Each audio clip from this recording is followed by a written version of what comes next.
Estamos con el revisionista argentino, el profesor Federico Rivadeneyra Carles, que presentó el libro La historia ocultada, los conversos y la independencia de Hispanoamérica. Muchas gracias por concederme la primera entrevista sobre este libro que recientemente está para el público. ¿Nos puede comentar un poco por qué ese título, La historia ocultada, los conversos y la independencia de Hispanoamérica?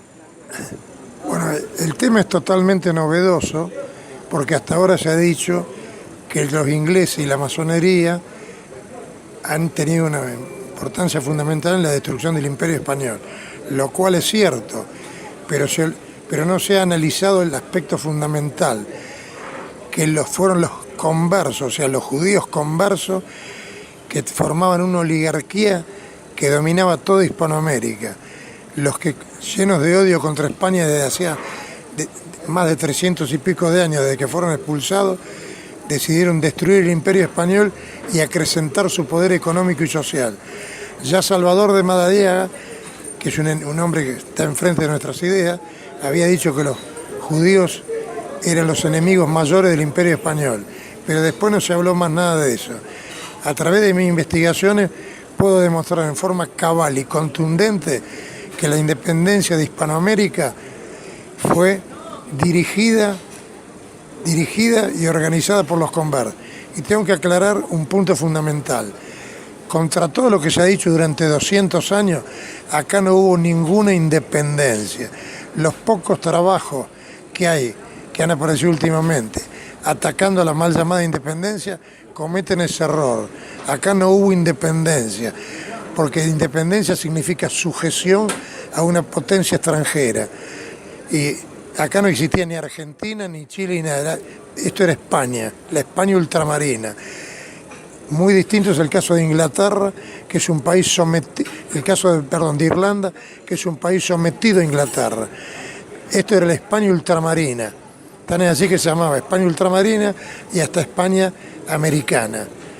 Fue una guerra de secesión y no se sublevaron los pobres, los indios, sino se sublevaron los ricos que venían preparando esto de hace muchos años. Y sí, por supuesto, tuvieron el apoyo de Inglaterra y todo, pero ellos eran los que organizaron todo. Y por eso la historia oficial es absolutamente falsa, desde el principio hasta el fin. Y han convertido esa historia falsa en un dogma. Y los supuestos próceres son semidioses a los que hay que rendirle culto casi religioso. Cualquier crítica, como yo digo, señor, en la contratapa de mi libro, a uno lo arrojan al ostracismo literario. En cambio, yo puedo demostrar hasta el hartazgo que esta gente no eran ni aristócratas ni nada, que compraron todos los títulos nobiliarios, todos los cargos militares, se vendían y compraban los corregimientos, los cargos de gobernador, en el Río de la Plata y en todos lados, y que los que apoyaron fervientemente al rey y a España eran los cristianos viejos, pobres, los indios y los negros y los mestizos. Y que por otro lado, la oligarquía conversa es la que corrompió a los virreyes que estaban en un periodo transitorio de gobierno, a los gobernadores, que estos conversos no solamente eran hacendados, mercaderes, sino que además eran contrabandistas y prestamistas y defalcadores del tesoro público. Y además eran espías al servicio del exterior, como estaban en contacto permanente con Inglaterra.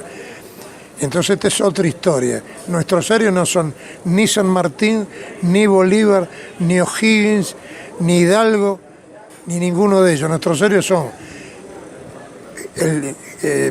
son Santiago de Liniers, Agustín Agualongo y José Tomás Boves, que han sido demonizados por la propaganda oficial. ¿En qué se basa para escribir este libro? ¿Cuáles fueron las fuentes que consultó? Bueno, durante largos años, siguiendo la forma que siempre he hecho mis libros, basándome exclusivamente en fuentes inobjetables y sobreabundantes. He podido demostrar que eran todos conversos, Tengo la genealogía de Bolívar en un capítulo largo como más de 40 páginas. De todos puedo demostrar sin excepción que eran conversos y que eran los ricos, los que tenían los títulos nobiliarios, los que juraban permanentemente adhesión al rey de España y que después lo traicionaron miserablemente. Del único que no tengo pruebas contundentes, pero sí indicios muy fuertes de que era converso, es de San Martín, porque existen innumerables San Martín quemados por la Inquisición por judaizantes. Y San Martín, después de estar toda su vida en España, de haber estado más de 22 años en el ejército español, de jurar fidelidad a la bandera española y al rey, vino acá y lo traicionó miserablemente. Y aparte demostraban un odio contra España que si no fueran conversos no se podría entender. Porque admito que una persona, supongamos, puede ser republicano y odiar a la monarquía española, pero no conozco ni siquiera un marxista español que diga que hay que destruir España y que odie a sus compatriotas. Puede ser enemigo del régimen. En cambio, San Martín, Bolívar, tenían un odio monstruoso, visceral, contra los españoles. Si eran españoles, ¿cómo iban a tener odio? Porque no eran españoles. Y San Martín terminó siendo el albacea del judío converso Aguado, José María Aguado, que era el banquero depredador del tesoro público de España. San Martín era íntimo de él, no vivió en la pobreza, vivió en la abundancia, en la riqueza.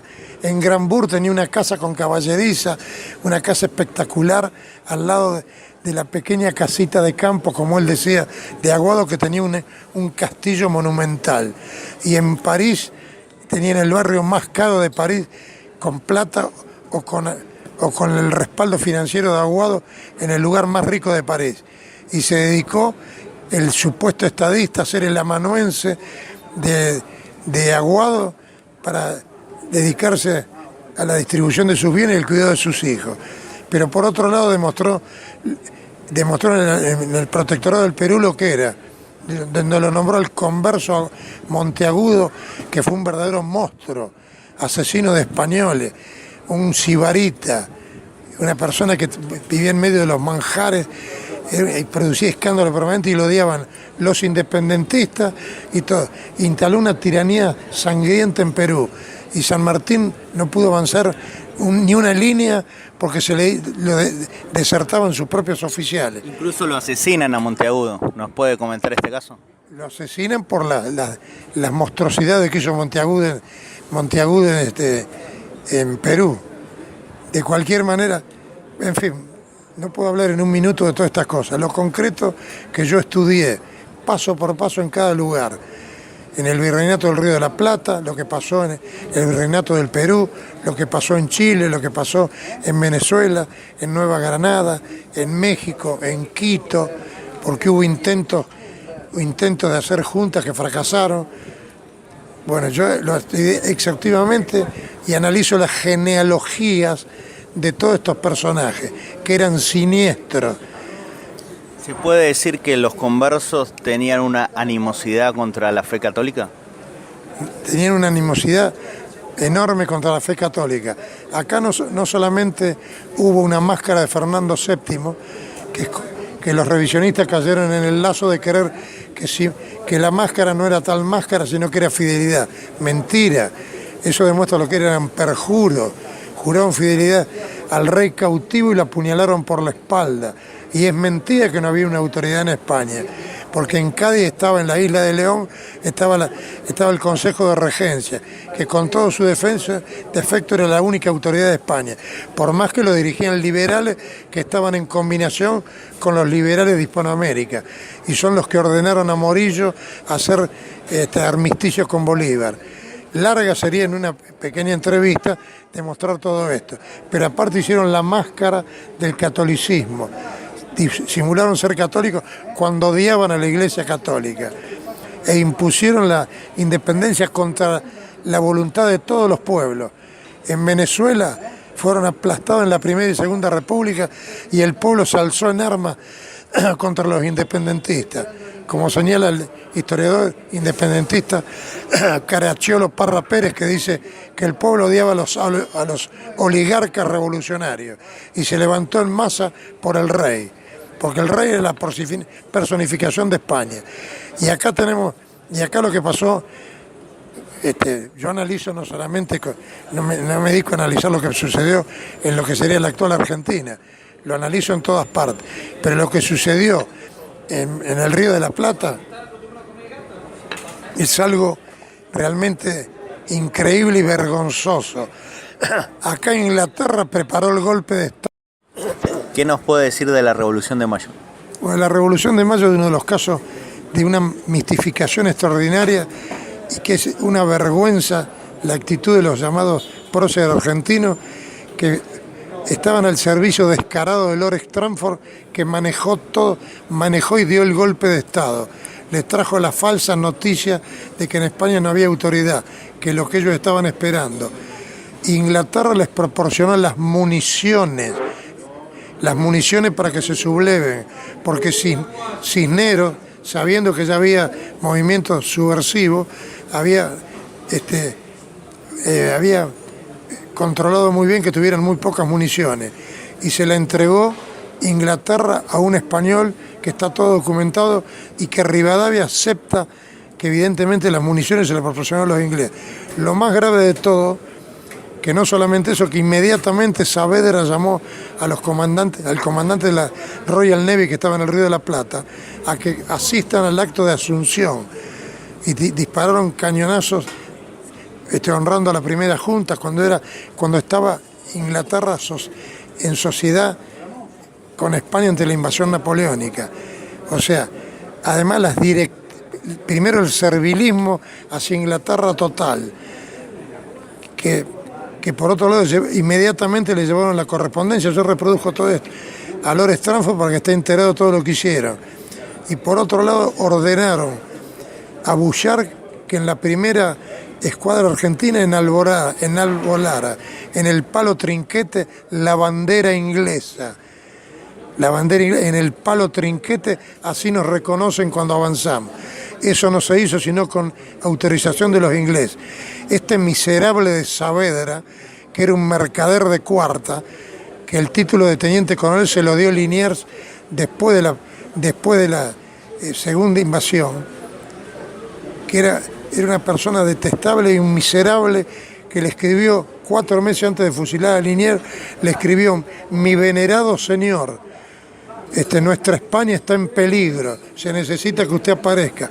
4 meses después lo fusiló, junto con Belgrano, que era otro ser siniestro, que es el que le dijo a Moreno, le ordenó que hiciera el plan de operaciones para llevar el terror a todo el Río de la Plata. Todos firmaron, entre ellos 2 españoles peninsulares, como Mateu y Larrea, que habían llegado en 1803 y lo ponen como patriotas, que eran mercaderes conversos, los 2, eran todos conversos. Belgrano descendía de conversos contrabandistas, como lo pruebo yo documentalmente, y Saavedra también, no eran ningunos aristócratas, como dice, y tenía una tienda, como dice Lucas Ayagarray, Saavedra con su tendejón, decía. Y como decía el virrey Abascal, este infame de Saavedra fue la perdición del señor Liniers y de los buenos españoles. Eran traidores que hicieron, en fin, que todo lo hicieron con una doblez que no tiene antecedentes por lo miserable. Lo que hicieron con Liniers, que era el héroe de la Reconquista, el defensor, el que le propinó a los ingleses una derrota que ha sido llamado en Francia el vengador de Trafalgar. Y acá los revisionistas sí hablan de Liniers, pero tiene una dimensión europea. Napoleón se quedó asombrado y lo quería condecorar, y él rechazó la condecoración. Y se sublevó en Córdoba, y a pesar de que Zarratea, el suegro, le decía que se rinda, tiene una carta memorable que dijo que jamás traicionaría al rey. Y murió como un héroe, y lo arcabucearon, lo asesinaron sin un juicio previo, porque Moreno dijo: si viene a Buenos Aires se va a sublevar todo por el reconquistador y estamos perdidos. Entonces, lo que hicieron, y lo fusilaron con soldados ingleses que se habían quedado después de la invasión. O sea, que nos cuenten cómo... Yo cuando tenía 18 años pensaba, ¿cómo puede ser que en 1806 y 1807 gritábamos "Viva España, mueran los herejes"? Y 3 años después dijeron que habíamos descubierto que habíamos tenido la mayoría de edad, que había surgido una nueva nación y que ahora España era un monstruo. El himno nacional, que es un himno vergonzoso, lleno de odio contra España, que era nuestra madre, y que es mentira, como dicen los revisionistas argentinos. Mi padre fue uno de los fundadores revisionistas. Yo soy revisionista, pero revisionista integral. No me limito a hacer la revisión del periodo de Rosa y a creer la mentira oficial, como creen todos los revisionistas, de la independencia. La independencia no fue tal. Fue una traición infame contra España, que era nuestra patria. Acá no existía la Argentina ni nada. Entonces, no puedo dejar de mostrar mi indignación ante el absurdo que se ha vivido hasta ahora. A Liniers, incluso algunas buenas personas lo quieren poner como el padre de la patria. Liniers murió para que acá no hubiera ninguna patria falsa. La patria era España. Liniers murió para que el virreinato siga siendo parte de España. Y después que vino la independencia famosa, ¿qué vino? ¿La edad de oro? No. Vino la anarquía espantosa, las guerras civiles, la lucha por el poder. La historia argentina es la misma que historia de toda Hispanoamérica. Es la historia de la anarquía causada por la mal llamada independencia. No hubo independencia, éramos españoles. Y por eso el pobrerío, los indios, los negros, estaban con España. Y por eso la epopeya de Montevideo, que lo ocultaron. Acá los revisionistas ni estudiaron eso. Liniers, que fue asesinado sin juicio previo, algo insólito, y acá se quiso sublevar una parte del regimiento de Patricio cuando se enteraron del asesinato de Liniers y lo tuvieron que reprimir en el acto. Y por otro lado digo que Montevideo, que se oculta lo que hizo Montevideo. Montevideo fue heroica, no el virrey de Lío. El virrey de Lío, no, la población que aguantó el bloqueo por hambre de la Junta y después el bloqueo naval que lo hizo el delincuente de Brown, que no era ningún patriota, que era un súbdito inglés, un mercachifle, un corsario que escondió dinero para mandar de contrabando a Inglaterra y que existen datos casi definitivos que estuvo en la primera invasión, porque existe la firma de William Brown entre los guardiamarines que vinieron acá y que aparentemente se llevó parte del tesoro a Inglaterra. Este señor, que le quieren poner como un héroe, era realmente un bandido. Y no hablan nada de Jacinto de Romarate, que era el caballero que aplastó a Brown y que le tenía pánico a Brown.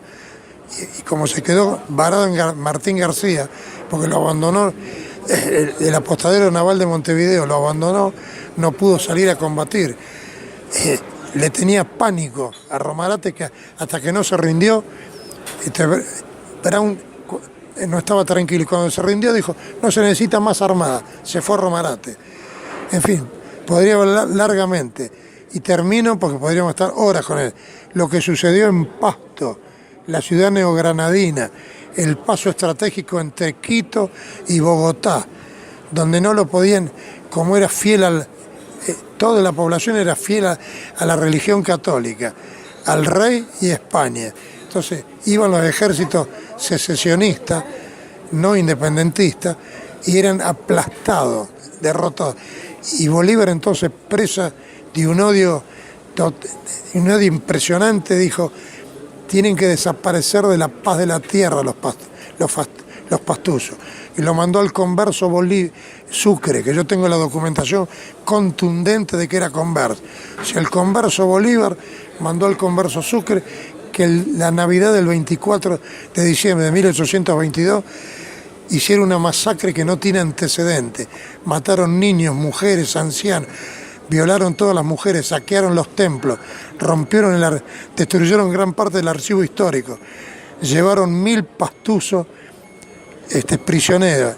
Eran tan heroicos los pastusos que se negaban a ingerir alimentos para morir. Otros se suicidaron.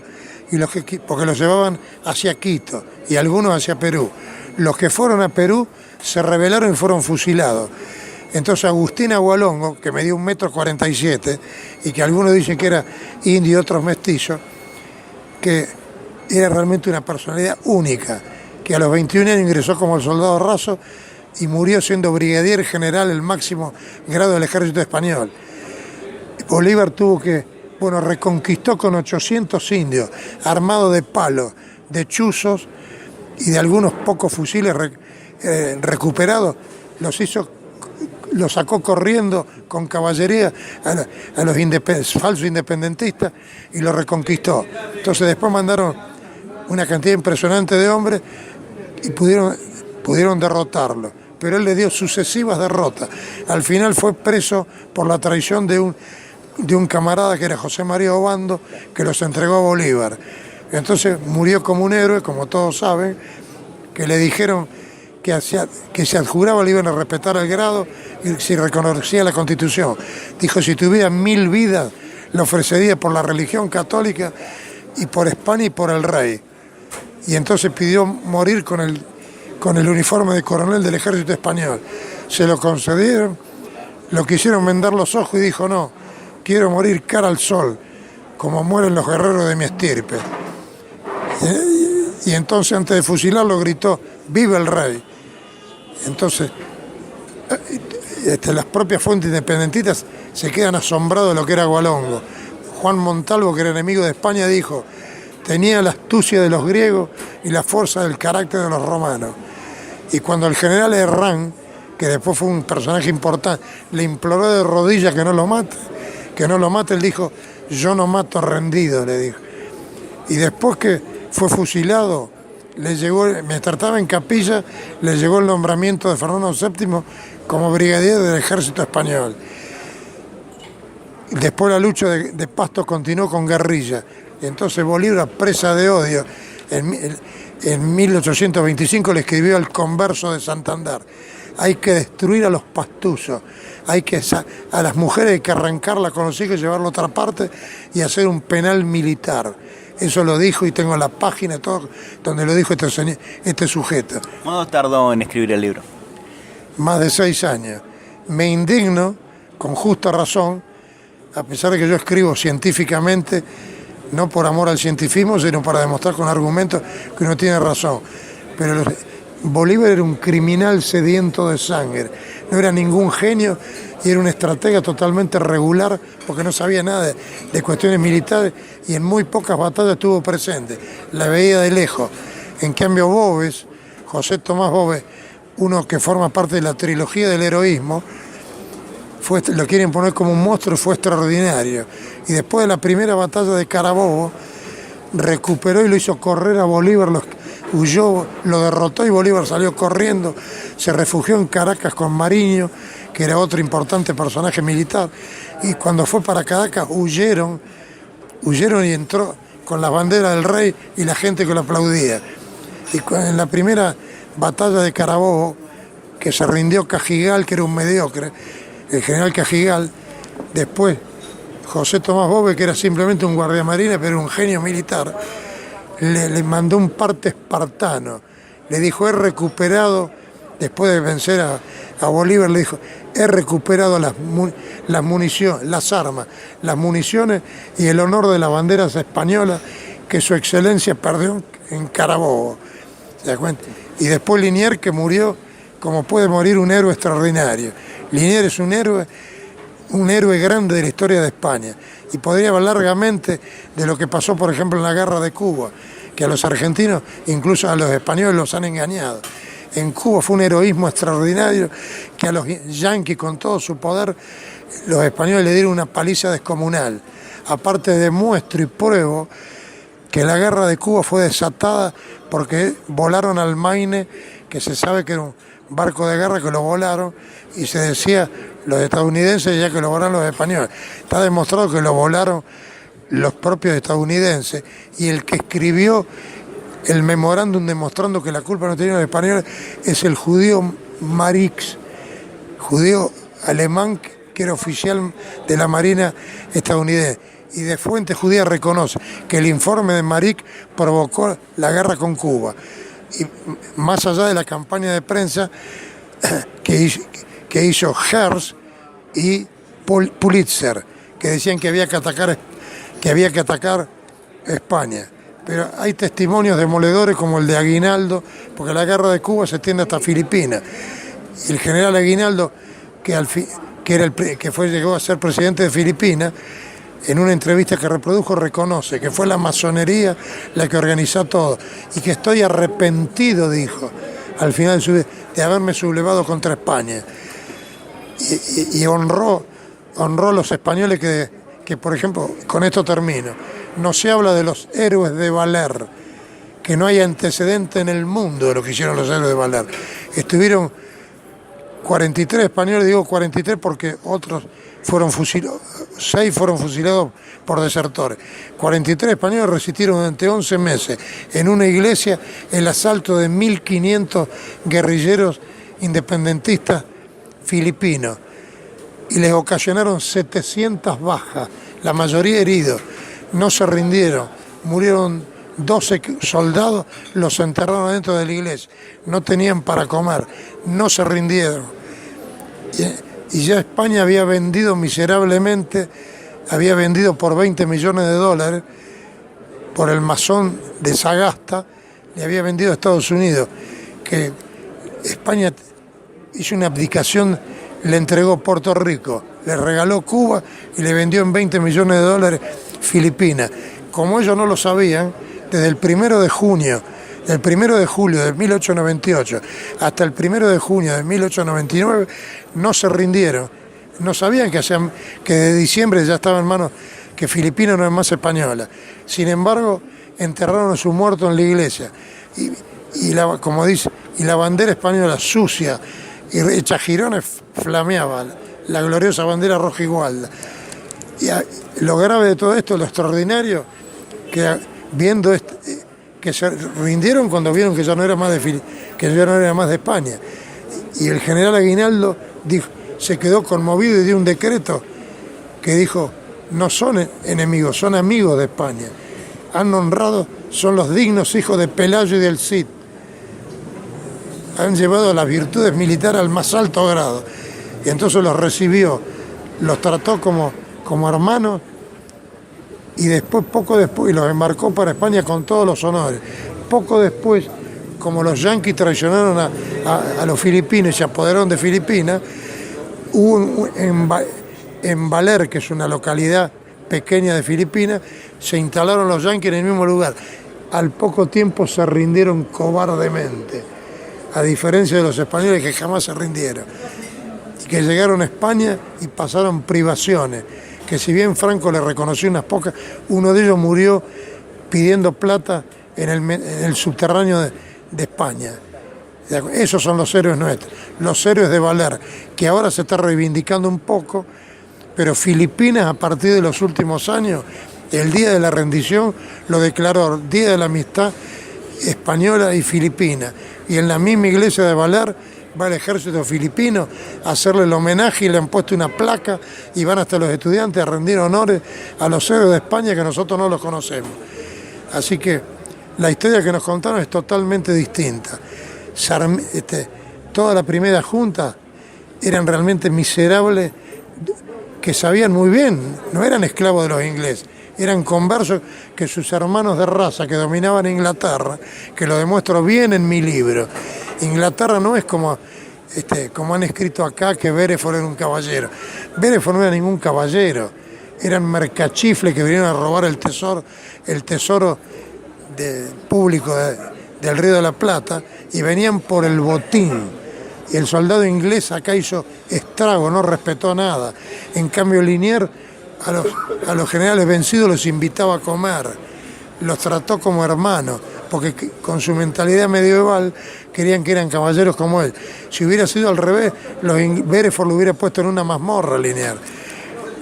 Igual que demuestro que Estados Unidos no es como creen los tontos, que la guerra se hizo porque España tenía barcos viejos. España no tenía ningún barco viejo.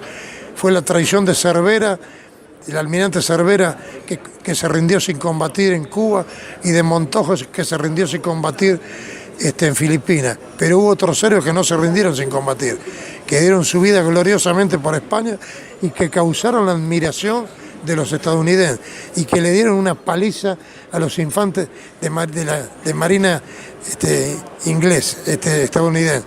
O sea, termino esto para decir que todo lo que nos contaron es una historia falsa de la A a la Z, que estos héroes no son libertadores, fueron esclavizadores de nuestros pueblos. Y si bien ahora se ha producido por el curso del tiempo una separación y hay nuevos países, estos nuevos países no van a hacer nunca nada si no reconstruimos el imperio hispánico con los medios actuales. Primero una confederación y después una federación. Y parafraseando hasta al Dante, diría que Hispanoamérica y España no va a conocer la grandeza hasta que no esté reconstruido el imperio hispánico. Por eso España apenas terminó la guerra de Cuba, empezaron los independentismos. Entonces, nosotros somos parte de un gran imperio, el más grande imperio que supera al romano, que no tenía objetivos doctrinales, más allá de las virtudes que tuvo el imperio romano. Ser miembro del imperio español, hablar una lengua imperial como la nuestra, es algo extraordinario. Lo que pasa es que no tenemos conciencia de la existencia de la hispanidad. Pero como dice hasta el propio Madariaga, aunque no haya conciencia, la hispanidad está viva. Lo que hay que hacer es reconstruirla políticamente. Así que este libro, que me va a traer las diatribas, como yo digo, no solo de los marxistas, sino de los nacionalistoides, que quieren mezclar, quieren hacer compatible el secesionismo con el sentimiento de nacionalidad argentina, que no existe. Tenemos que estar, o sea, no se puede hablar de secesionismo e hispanismo. Tenemos que estar contra el secesionismo. Fue una traición por la espalda de España. Y debido a que hemos dejado de pertenecer a España, estamos soportando todo lo que estamos viviendo. Nosotros somos hispánicos, nos guste o no nos guste. Los pueblos tienen una afiliación como los individuos. Nuestra madre es España, no una madre patria lejana. Nos dio todo lo que tenemos. Es decir, no quiero seguir hablando de este tema porque sería largo. Me van a atacar, pero no importa. Espero quien quiera que me demuestre que yo en una sola coma estoy equivocado. Muchas gracias.